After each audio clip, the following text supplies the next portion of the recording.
On May 8, 1889, Vincent van Gogh voluntarily walked through the doors of a psychiatric hospital in the south of France.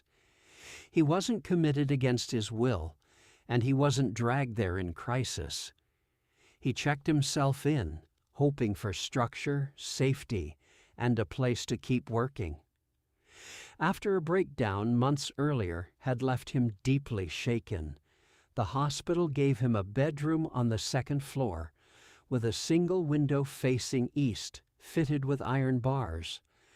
A few weeks later, looking out through those bars, he began painting one of the most recognizable images in the history of art. The hospital was called Saint-Paul-de-Moselle, a former monastery in Saint-Rémy-de-Provence that had been converted into a private asylum. It catered mostly to wealthy patients and was, at the time Van Gogh arrived, less than half full. That meant he had more space than most patients would have had, not just his bedroom, but access to a small ground floor room he used as a studio. He stayed there for just over a year, and during that time he was remarkably, almost restlessly productive. In 12 months he completed roughly 130 paintings, including irises, one of his most famous self-portraits, and in mid-June of 1889, The Starry Night. Here's where most retellings of this story start to drift from what actually happened. The popular version imagines Van Gogh in the grip of psychosis, wildly painting the swirling sky in some kind of fevered episode, transcribing his inner chaos directly onto canvas in a single overwhelming burst. It's a compelling image. It's also not accurate. Van Gogh painted The Starry Night during the day, working calmly in his ground floor studio over the course of several sessions, not in a single sleepless night, staring out at the stars. So what was he actually looking at? The view from his bedroom window was real, and Van Gogh painted variations of it at least 21 times during his stay. In a letter to his brother Theo, written in late May of 1889, he described it directly. Through the iron-barred window, he wrote, he could see an enclosed square of wheat field, and beyond it, in the morning, the sunrise. That wheat field was real. The hills rising beyond it, the Alpilles mountain range, were real. And the cypress tree, that dark flame-shaped form dominating the left side of the composition, was real too, though not quite as it appears in the painting. Van Gogh exaggerated its scale dramatically, pulling it closer and stretching it taller than it actually stood, because, in his own words, cypresses had been occupying his thoughts constantly that summer. He compared them in his letters to Egyptian obelisks and called them one of the most difficult, most interesting dark notes he'd ever tried to capture in paint. But here's the detail that tends to surprise people the most.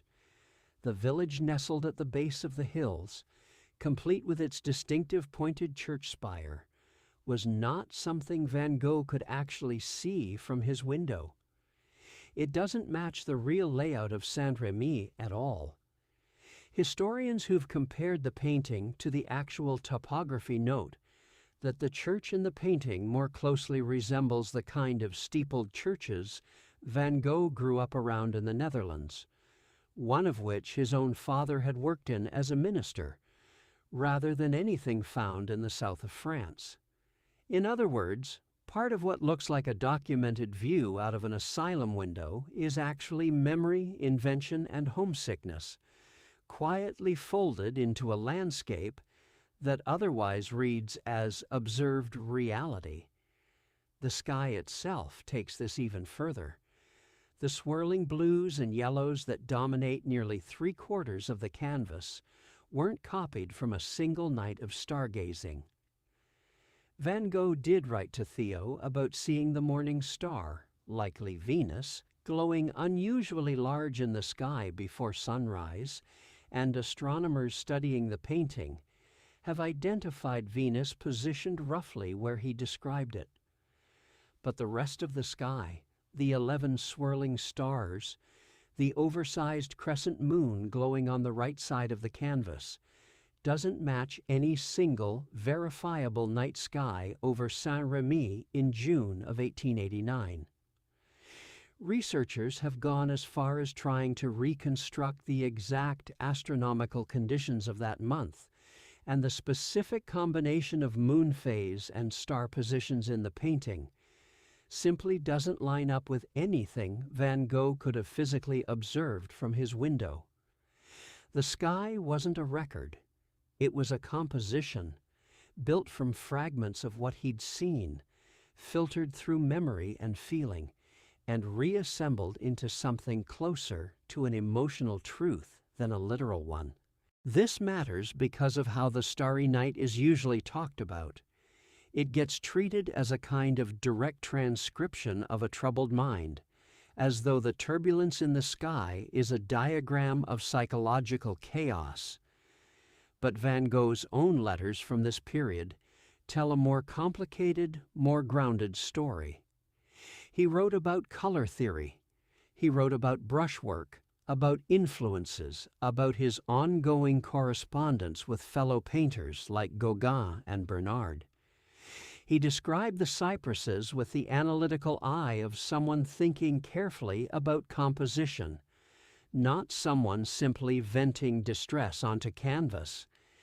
Even his brother Theo, after receiving the painting, responded with measured, almost technical criticism, gently suggesting that Van Gogh's search for a distinctive style might be pulling him away from the emotional directness of his earlier work. That's not the response of someone witnessing a raw psychiatric crisis. That's one artist critiquing another's evolving technique. None of this erases the reality of what Van Gogh was living through. The asylum stay followed a serious breakdown, and his mental health remained fragile for the rest of his life.